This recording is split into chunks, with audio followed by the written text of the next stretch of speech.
guys, welcome back to The Bright Side. Macy here, The Bright Side Girl, and today we're going to be talking about my December TBR.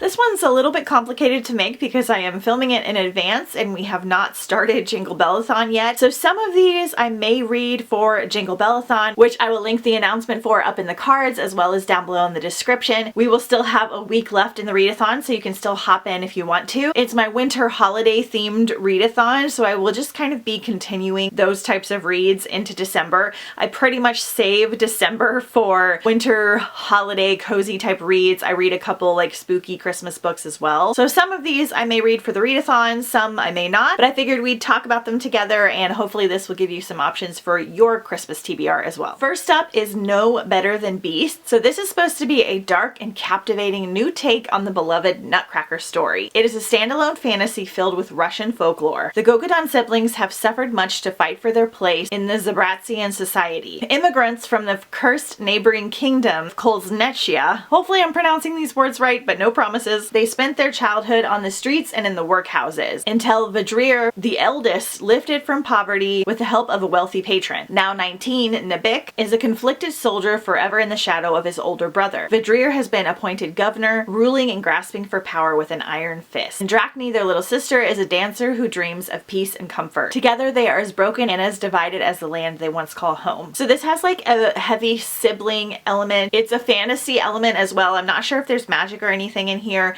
but it sounds like it's good Russian winter folklore. This is a new release for 2024 and I love anything having to do with the Nutcracker, so I'm definitely checking this one out. Okay, so Kringle by Tony Abbott has been in so many of my TBR videos. I have had this book, I think, for like 8 freaking years. Like, I've had it forever. I think I bought this book before I even joined YouTube because I was collecting like Christmas cookbooks and I just thought it was so beautiful because it has gold sprayed edges like back before they were cool. This is an older middle grade book as well. It's from 2005. I have never read it. It just looks absolutely amazing. We have all these like elves and different things on here. It's giving very much like fantasy Dungeons and Dragons vibe. So deep in the land of ghosts and frost, back in the days of long ago when elves and goblins still roamed the earth, there was a boy named Kringle. He lived a quiet, solitary existence until his 12th winter when goblins attacked his home and cast the boy out into the wilderness. Now Kringle finds himself adrift in a strange and frightening world. Fate soon intervenes through encounters with elves, pirates, the ancient magic of time, and the dark threat of goblins massing for an epic battle. Kringle begins to realize that he has a destiny to fulfill and that even a lone boy can wield the power to change the world forever. So kind of like a fantasy, fantastical backstory on Santa Claus, Kris Kringle. Elves and goblins and reindeer,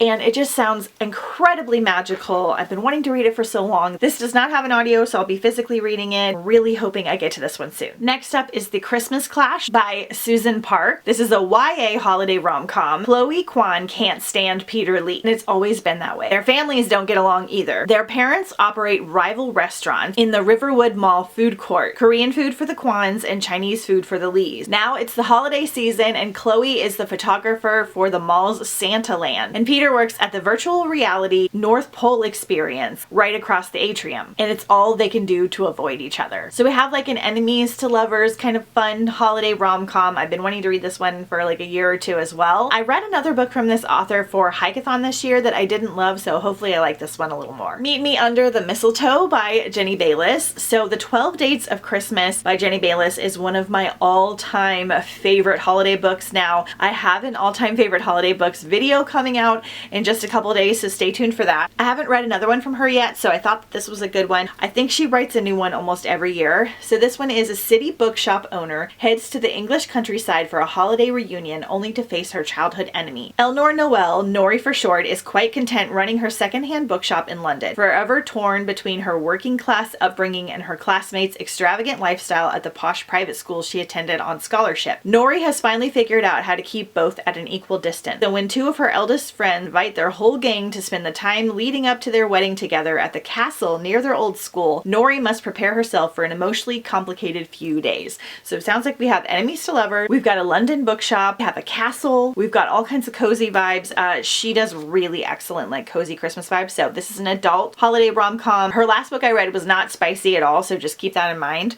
But it looks looks so cute. Next, we have the Christmas Orphan Club by Becca Freeman. Hannah and Finn have spent every Christmas together since college.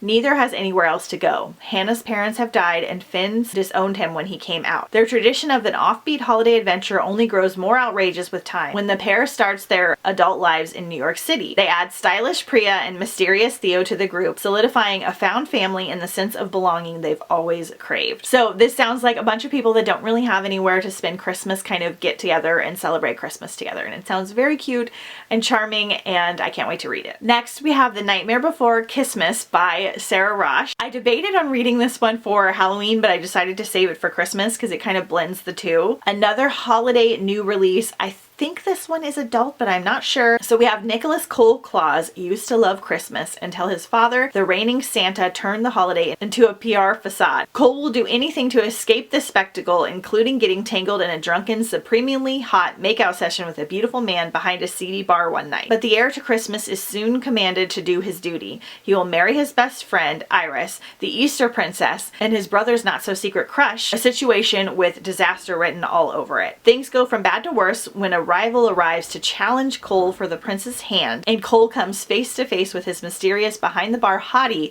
Hex, the Prince of Halloween. This sounds ridiculous, cheesy, cute. I like Sarah Rosh's writing style. Again, I think this leans more adult. It could be YA, I'm not sure. It's the start of the Royals and Romance series, and I'm really hoping to get to it this Christmas season. Next, I want to read The Christmas Countdown by Holly Cassidy. This is another YA 2024 holiday release. There are so many good ones that came out this year. The cover is so cute. So all Callie wants for Christmas is to hibernate. She's still reeling from being dumped by her childhood sweetheart, and under no circumstances will she go home for the holidays, considering that her ex will be right next door with his new perfect partner. Callie is officially in Grinch mode, but her meddling sister Anita won't let her give up on life, love, and Christmas quite so easily. Anita stages a Christmas intervention for Callie with a homemade advent calendar challenge. Cheerful tasks to put Callie out of her comfort zone and into the holiday spirit inspired by a childhood tradition. I love this type of book so much. 10 Blind Dates and 12 Dates of Christmas had like different dates that they went on with different activities. I love something where they have to do a different like holiday activities. This sounds like it could go on my favorites list, so I'm really excited for it. Alright you guys, so that is everything that I want to talk about here. Of course my TBR is like much bigger than this. Of course we go a little bit on the mood. If the narrators aren't good or if I'm not feeling the writing, we'll try different things. I have a large stack. Be sure to check out my cozy Christmas book haul where I have a ton of Christmas and holiday and winter themed books that I'm talking about. It's a very, very large haul. I went a little bit nuts this year. I got a bunch of things because there were like a lot of different deals and a lot of finds and stuff. So be sure to check that video out. Let me know what you guys plan on reading for December. Do you read holiday books? Do you read other books? I tend to kind of use this as just like a chill last month of the year. I may pick up other things that are not holiday related, but I really just enjoy being in these like simple, cozy, fun reads. Like a winter thriller thrown in there at some point. Check out the description for a lot of other video recommendations as well. I've got a few more holiday videos coming your way. Don't forget to follow me on Instagram at The Bright Side Girl. I post book and holiday content on there also, and I will see you guys next time on The Bright Side.